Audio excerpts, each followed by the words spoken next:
صوتيات السلفية ليبيا الإسلام تقدم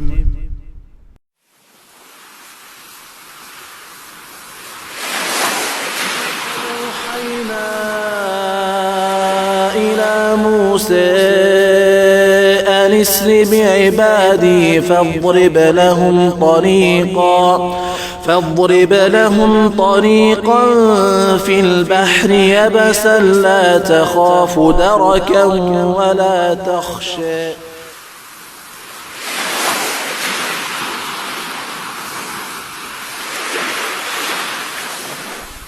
تلاوة عطرة للقارئ الشيخ عبد الرؤوف. أعوذ بالله من الشيطان الرجيم.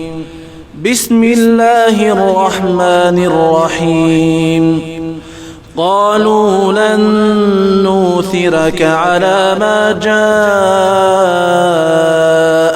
من البينات والذي فطرنا فاقض ما أنت قاض إنما تقضي هذه الحياة الدنيا إنا آمنا بربنا ليغفر لنا خطايانا وما أكرهتنا عليه من السحر والله خير وأبقى. إنه من يات ربه مجرما فإن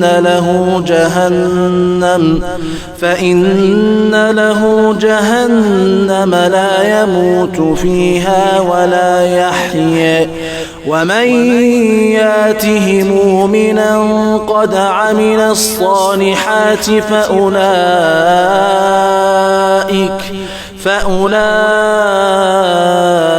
لهم الدرجات العلى.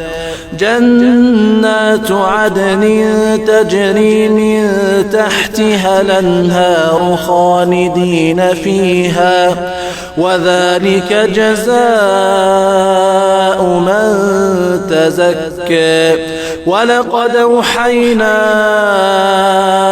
إلى موسى أن اسر بعبادي فاضرب لهم طريقا في البحر يبسا لا تخاف دركا ولا تخشى. فأتبعهم فرعون بجنوده فغشيهم من اليم ما غشيهم وأضل فرعون قومه وما هدى. يا بني إسرائيل قد أنجيناكم من عدوكم وواعدناكم جانب الطور الأيمن ونزلنا عليكم المن والسلوى. كلوا من طيبات ما رزقناكم ولا تطغوا فيه فيحل عليكم غضبي ومن يحلل عليه غضبي فقد هوى. وإني لغفار لمن تاب وآمن وعمل صالحا ثم اهتدى.